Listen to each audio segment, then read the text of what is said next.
Hey, and welcome back to another episode of Long Thoughts with Baloo. I'm Baloo. So today, I want to tell you a story.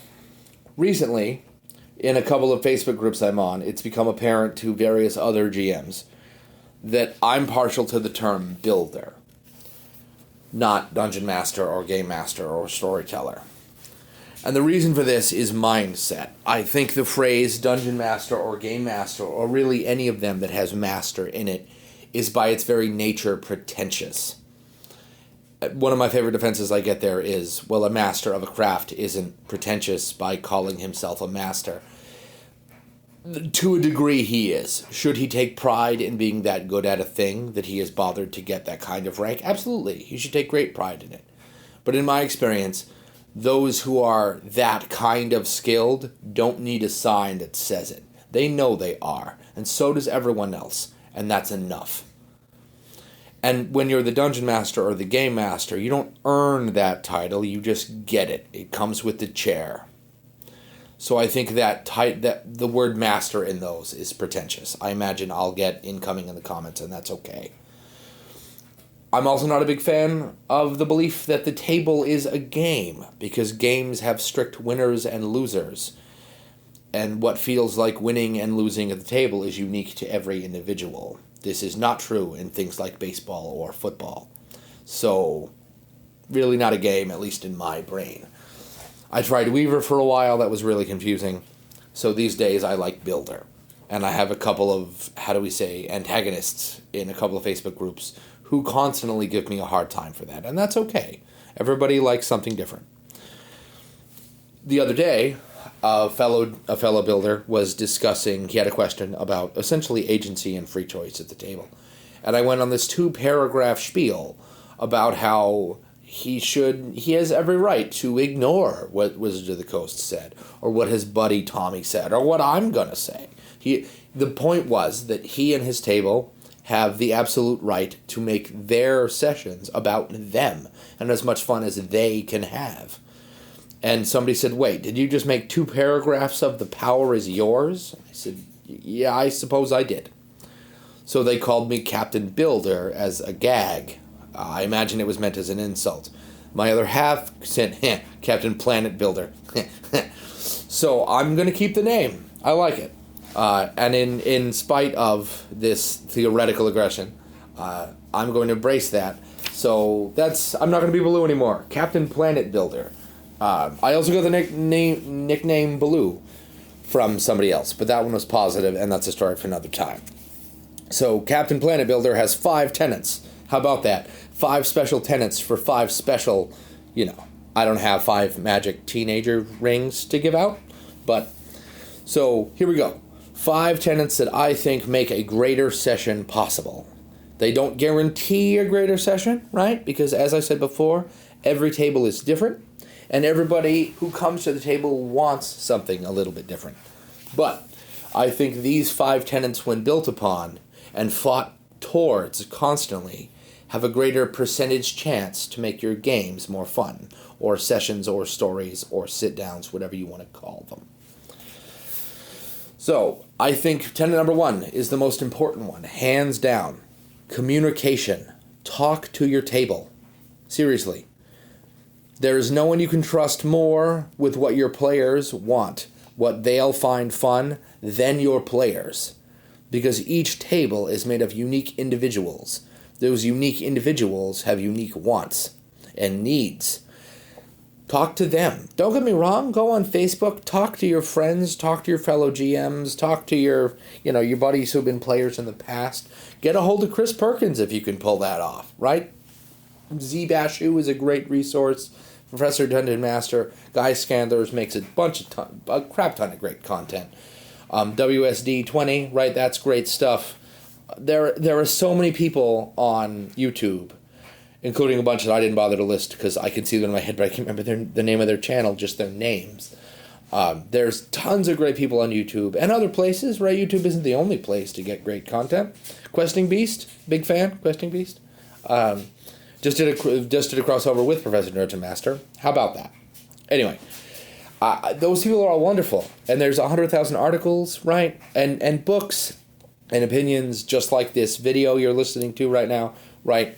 There's 100,000 places to get content and opinions for your game, and 100,000 individual options within those 100,000 places to get it.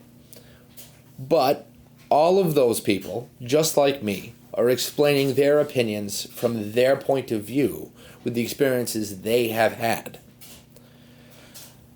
For example, I'm a big believer in a GM screen. Hanker Infernal over at ICRPG Runehammer is not. And I'm sure we could argue all day about that. And I am sure somewhere in his past there is a moment, a GM, a cheating player, whatever, somebody who did something, whether it was positive or negative, that thrust him into this strong opinion. In the same way that I can name the moment where I decided that a GM screen was absolutely necessary at the tables that I host. Does it mean Hank's wrong? Absolutely not. It doesn't mean I'm right either. The point here is that the experiences we had are not necessarily the ones that you've had. There is no one who knows the unique energy at your table better than the people at your table. Trust them, talk to them. Get them to open up. This will be harder than it sounds some of the time, but it's worth it. Talk to them before you talk to us. If they won't open up, there's something you might need to work on. But if you have a great idea for a campaign story, mushroom-infested rats from outer space. I've actually done that one. It's fun. There is a distinct possibility that one of your players has a fear of rodents. Who knows? Maybe he's got a fear of fungus. If you do both of these together, you might send him into catatonic shock. And I don't mean the PC, I mean the player. That's a bit extreme, but those kinds of latent psychological preferences exist in literally everyone on the planet. So talk to your players. They know what they want better than you do, probably. And they certainly know what they want better than the internet does. Talk to them. Communication is super important. Talk to your table. Number 2, wonder. The table isn't a video game. It's not a great novel. It's not a great video game. It's not a brilliant movie. It's a combined interdimensional space, right, that isn't even real in the tangible sense. It's just a little shared pocket dimension that you've made with your friends. D&D is, as we all know, is a never-ending, you kind of had to be there moment. So this means that you have no limit to the amount of wonder you can produce. You can go crazy. Have a god come out of a flower, have an arachnid spawn in front of the party out of thin air, and then shrink and mutate, and now it's a daffodil, and out of that daffodil pours all the rocks of Stonehenge. You have no limits to what you can achieve at the table. Go really, really ridiculously big, or really, really, really tiny, tiny small. You can have a place where the concept of sound isn't a thing. I'm not really sure how you would do that at the table. But you could. The point is that wonder is a really great thing at the table that I think people discount in the sense that it might not be important. It's absolutely important. Conan, right, is a famous character in literature, and there's a ton of wonder in those stories. Get you some. Break off a piece of that. That is great stuff. Go read some of that. Hanker Infernal, right? We disagree on lots of stuff, but he's a really great guy, and he has a video where he has reading you should do, and one of the ones he mentions is Conan. How about that? Anyway, so wonder, include it. Go big, go small, go sideways, but make your players go, whoa, on occasion. Totally worth whatever prep work you have to do to make that happen. Tenet number 3, energy. You needs it. It needs to be high energy, unless you're specifically going for something else. High energy is not necessarily the same thing as intensity. Be intense. Each encounter, make your players go by the time it's over. Make them want a break just as much as they want to be in the next encounter. Be intense. bring big, ridiculous motions to the table. Have your mages big, swoopy motions with your arms. Bulge your eyes out sometimes. Talk from the bottom of your voice and stand up and bellow out your chest and go, Maha! Right? Do something energetic and big. That stuff's contagious, and you'll watch your players lean in just to get more of it. Chris Perkins is particularly good at going the other way. Chris Perkins talks very lightly at the table, and his players lurch forward to hear him, which I think is very clever. I don't mean to say he's murmuring. He's not. He's just talking very lightly. So the party looms in. They lurch over the table. So he can go, kaboom! And then they all back a little bit, and it's a lot of fun. But he's not murmuring. He's not smuttering, right? He's not... There's none of that. Chris has caught their energy and has yanked it towards him. That's what I'm talking about. Use the energy of the table as a tool, just like you would any book or die roll. To number 4, danger. Danger isn't damage or death. Those are two different things. Danger is consequence. Danger is failure. If we don't do such and such, or such and such, because you don't want to railroad your players, right? You want to give them options. If we don't achieve A, B, or C, this town we like will get ruined. If we don't achieve D, Z, or W, our reputations will be trashed. That kind of thing. Threaten your players with loss and failure that isn't necessarily death. I'm not suggesting that death is lame. Certainly not. Some really, really great stuff comes out of death or loss. But failure is major. Players don't necessarily fear losing hit points in most systems because you can just grow them back. If death can easily be eliminated, then death is essentially another kind of damage. Big whoop. But your favorite weapon being broken, an NPC you like being torn apart on the ethereal winds, if you don't get this gate closed in 8 rounds, a dark god will rise out of it. You'll have a new problem. With his birth, this Oceanside will just be completely eliminated and vaporized into nothing. Yeah, alright, you can probably cage the Dark God after, but those 100,000 villages, poof, gone, never coming back. That's danger. Threaten them with it. The reason I think that a lot of first level, second level, third level characters, why those levels are exciting a lot of the time, is because your players feel like they're a couple of die rolls away from death, from something really bad happening to them. But I don't actually think in the early levels that what they're afraid of is death. I think it's fear, and they're just afraid of death at this time. Think about when you first played D&D for the very first time. You didn't know exactly what death meant, probably. You had these funny little dice in front of you and a character sheet that you didn't really understand most of, and your GM was helping you along, but even if they were the bestest GM in the whole world, they probably didn't cover everything on the character sheet. You weren't comfortable yet. You wanted to be, though, hopefully. You were engaged and invested, and you wanted to be there. But you didn't really know what happened when you died. So the fear of death was, you were afraid of death. But the death itself isn't really what drove that. It was the fear of death. The fear of the unknown, right? Use that. And the last one, which is going to sound kind of cheesy, but I think, not only do I believe it, but I also think it fits well with the Captain Planet builder. You ready? Heart. Yeah, I know. Heart. Monty's the best Planeteer ever. Come at me. Anyway, if you have heart, if you want to be there, you can sneak that into your players. If they don't already want to be there, that's probably because they don't think you want to be there. That's mirroring, right? Be there in the moment. Don't just bring your energy, but bring your give a damn. Be there because you want to be there. Don't go, yeah, hey guys. Don't do that. Be involved. If you don't want to be there, that's okay, right? Be like, hey, look, somebody else should run the game today. I don't really want to go. Hey, this has been really fun. It's nobody's fault, but I think James should run it. I'm out of gas. My creativity's tapped out.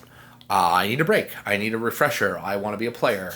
Hey guys, I got Elder Scrolls 6, and Elder Scrolls 6 has not been released yet, don't get all panicky, but I got Elder Scrolls 6, and you know what, I'd rather be doing that, nothing personal, that's okay.